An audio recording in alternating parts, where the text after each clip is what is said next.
Welcome back to ATC Rewind for the 7th round of the first season of the series. Here at Tsukuba Circuit, hot off the heels of Francois Schink's victory at Lime Rock Park. Today, he's got a bit of work to do, sitting down in 10th with John Lazan on pole, just ahead of Segasser, Stroll, McKenzie, and Foe. Then it's Magnificent, Dejoux, OSL, Darnell, and the aforementioned Schink.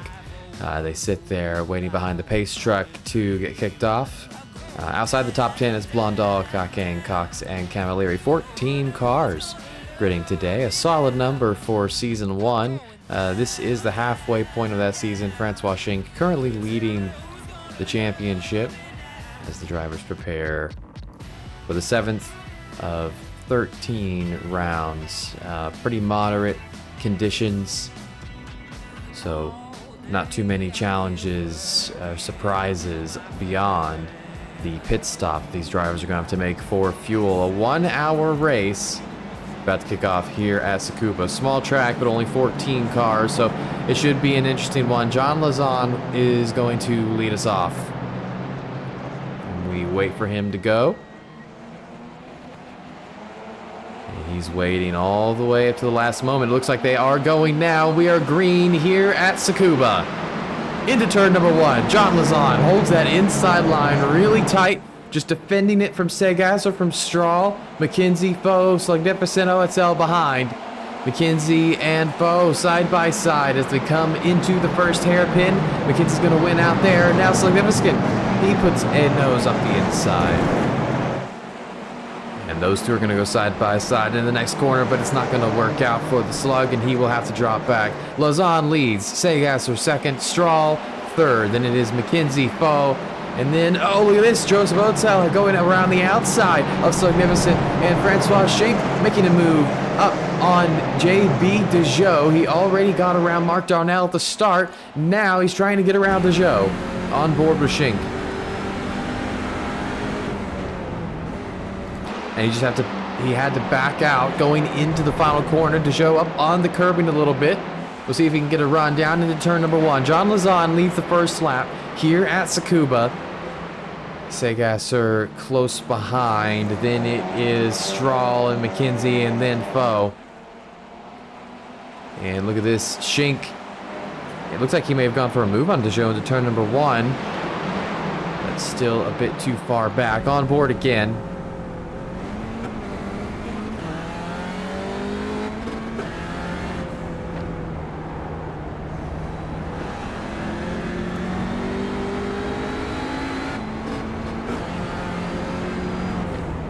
Let's see if he can get set up a good exit out of this second hairpin.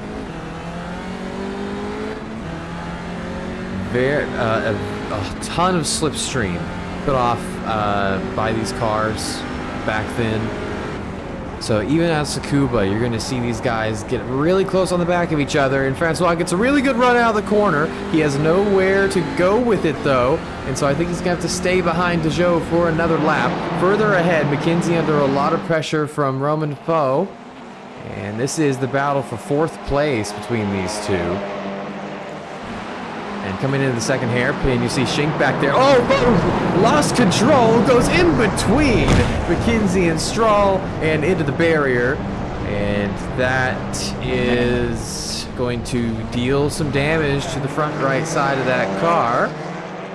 Let's see if he's got any steering problems. No, it doesn't look like it, but he will carry that damage until the first pit stop. Not sure if they had access to a faster pair then or not. Dejoux stays in front of Schink as we come to the end of lap 3 in this rewind. John Lazan leads the 7th round of season 1 here at Tsukuba Circuit. 3 minutes into this race, 57 to go. So start of the 4th lap here. Lazan leads Segasser by about 0.6 of a second, and into the second hairpin, he's gone a bit wide. He's gone into a little bit of a flat slide, and that opens the door for Segasser, but he's not going to be able to really do anything with it. But that is going to close the whole field up to Lazan and this lead group, and now Segasser is within sort of attack range. What can he do? It's such a small track, so hard to overtake here. You can see a whole row of cars stacking up back there. You wonder what the pit strategies are going to look like in a field that is this compressed. Segasser kind of darting in and out, looking for something on Lazan, but he just can't find anything. So at the end of lap 4, he stay the same, but he's going to look to the right and have a little look. But there's no space for that. So they continue driving on. 4 minutes have elapsed. And you can see these drivers are now struggling to find ways to make moves on each other. I think if Lazan just manages to park it for the rest of this stint, he can at least stay ahead of the pit stops, and then, well, who knows what can happen. Coming to the end of lap 7, and Segasser has a really good shot at getting around Lazan here. Into turn number 1, he got a good run out of the final corner. He's forced Lazan off his line here, and now out of the first hairpin, it looks like it's going to be advantage Segasser, but he'll not have the preferred line in the next hairpin, and Lazan's going to go around him. But behind, Schink has just edged ahead of JB Dejoux. An important pass early in this stint for him. He can close back up now to the lead pack and maybe get into the little battle in terms of pit strategies. Logan McKenzie has dropped off, or excuse me, not Logan McKenzie, the Slug and Joseph Oetzel. They've dropped off of this lead group of 4 cars that includes Lazan, Segasser, Stroll, and McKenzie. And you can see Lazan trying to break the slipstream of Braden Segasser, just trying to find some separation as they come out of the final corner. He doesn't want to leave himself open for any kind of dive into turn number 1. It's not a very long braking zone, so you have to be very close. But this whole group, speaking of very close, that is a tight-knit column of cars. If they start to battle, the Slug and Oetzel could easily inch back up into this. I'm sure that's something Francois Schink would like to see, because he's going to struggle just as much, if not more, to get around Oetzel and the Slug compared to JB Dejoux.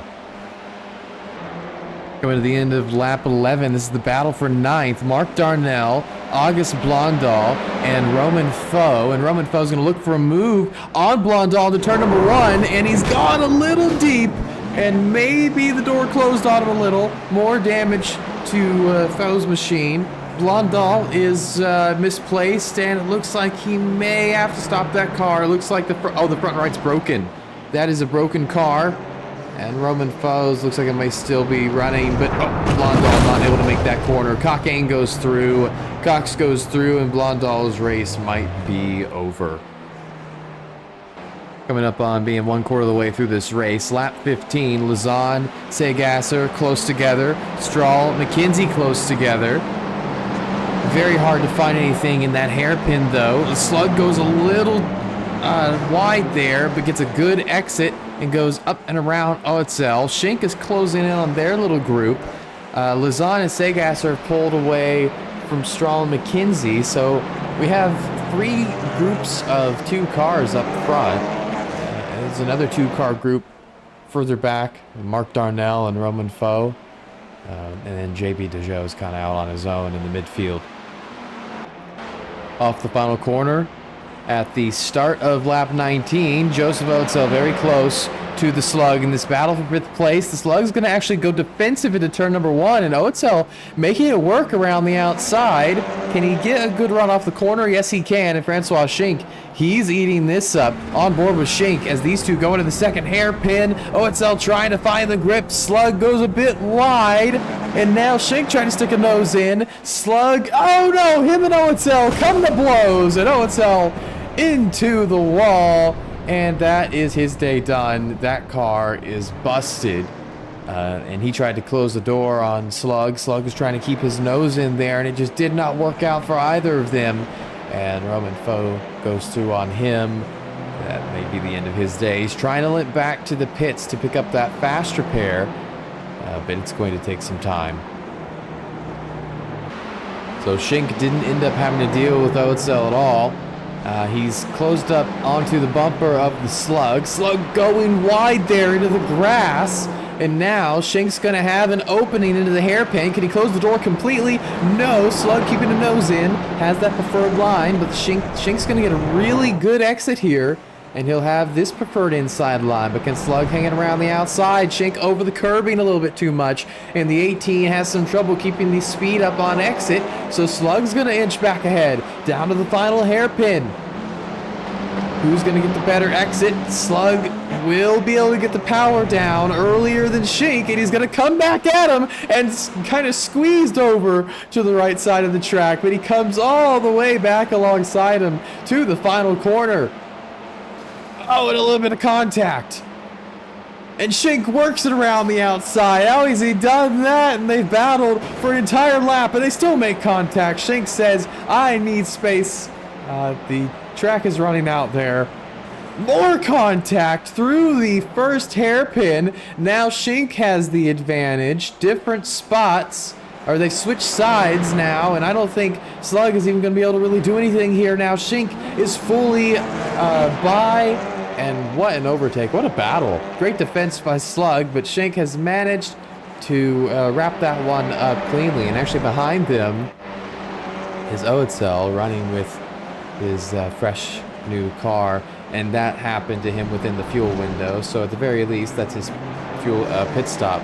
But it took him so long to get around the track that he's effectively out of the race for the win or anything like that. John Lazan has opened up a gap on Braden Segasser. It's 1.4 seconds, so at 23 minutes down and 37 minutes to go. Lazan's in a very strong position here. He's got 1.5 back to Segasser, and then 4.3 back to Jonathan Straw, 5.8 to McKenzie. And Roman Foe is going to come down and take his fast repair and fill the car up with fuel. It's lap 27, and Braden Segasser has pulled onto pit lane. This could be interesting, him pitting a little earlier than John Lazan. The Slug pitted a couple of laps ago, and he came out of the pits behind Roman Foe. He took a fresh set of front tires, whereas Roman Foe didn't.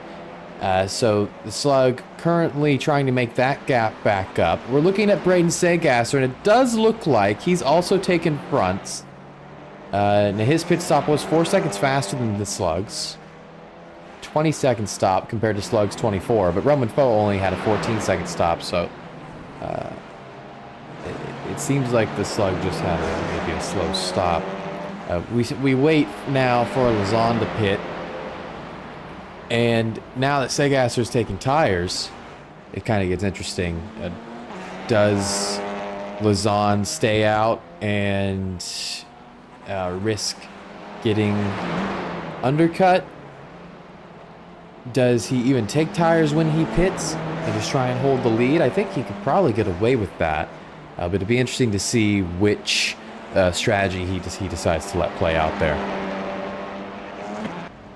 Logan McKenzie and Francois Shink on pit road on lap 30, right about the halfway point of the race.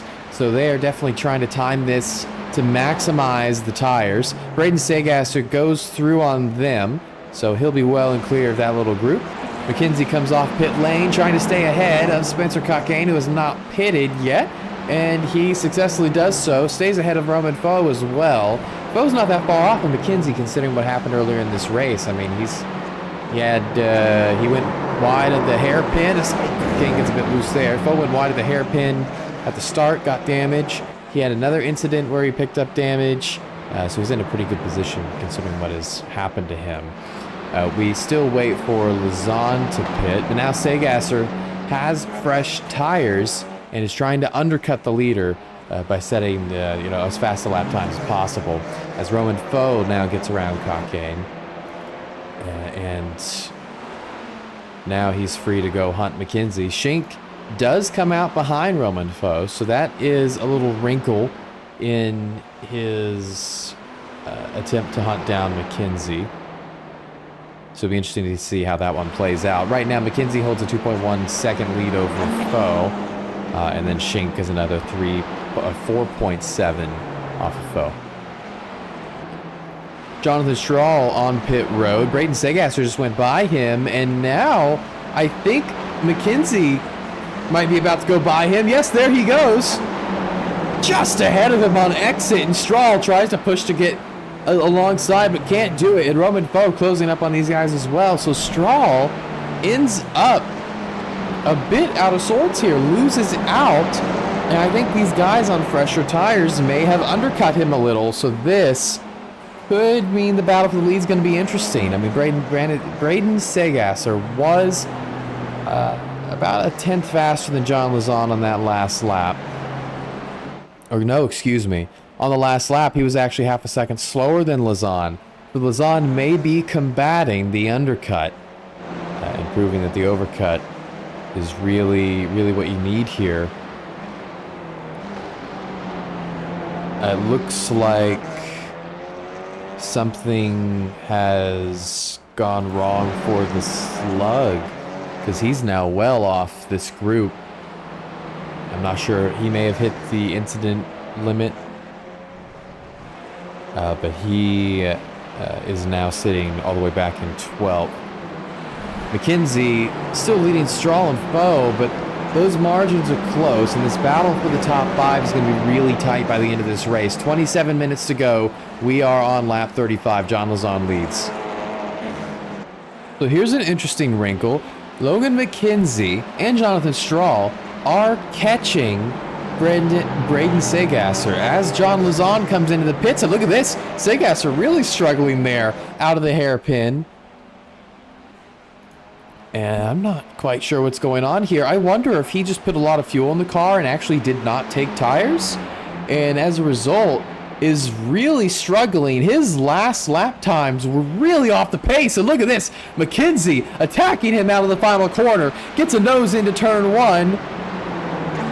And we may be seeing the difference in tires here. And McKenzie easily beats him out of the corner. And they come down to the hairpin. He'll have the advantage. Segasser trying to keep the nose in, but McKenzie is going to close it off. So all of a sudden, Segasser in trouble. He's made the wrong strategy call. I think that he put too much fuel in the car and then didn't put fresh tires on it. He is a second off the pace. And now Jonathan Strahl working the outside. Look at the pace difference here when they get off this corner. Look at how much of a run he's got. And now when they get into the corner, you're going to see the difference in grip. Let's see if Strahl can take him around the outside here, get a good run. Let's see, there's about a car length between them now. As they come off the corner, he just has a bit of slightly better exit. Segasser on the defense. Strahl really getting the power down there, and he will get alongside, but not as far alongside as McKenzie was. And he's actually going to back out, not feeling confident about that one. He'll try and find a different way to attack Segasser, and he'll do it here. Now a different line of attack. But once again, nowhere to go with it. But he has that tire advantage, and Segasser can't hold on for 18 more minutes, surely. Into the final corner now. Strahl going really deep with it. As John Lazon goes around JB Dejoux to retake the lead, and Dejoux, the last car that had not pit, pulls onto pit lane. Strahl and Segasser side by side for the final podium spot. And Strahl once again can't do anything on the outside line, but he's going to come at him with the over-under. He had nowhere to... He did not get it done in time, or he did it too early. Had to back out of it, but Segasser lets him in the inside line to turn number 1 here. Big contact, big shove. And Strahl is going to come out on top of that little altercation. Francois Schenck is not far off these guys. He was 2 seconds faster than them on that last lap. He passed Roman Foe a few laps back, and he also wants a shot at this podium. He's not that far off of this group. Lap 42 here at Tsukuba. And look at this. It hasn't even been 2 laps, and Schenck has already caught Segasser. He was over 2 seconds faster than him on that last lap, and now slots alongside him here. The tire wear, the strategy call has done Segasser in. I think with the undercut, if he had put the right amount of fuel in and gotten fresh tires, he may have had something for Lozon. But instead, a chance at a win is now him fighting to stay in the top 5 because Shink goes around him and Roman Foe is not that far off. He's going to try and attack him back into turn number 1, but Shink covers that off.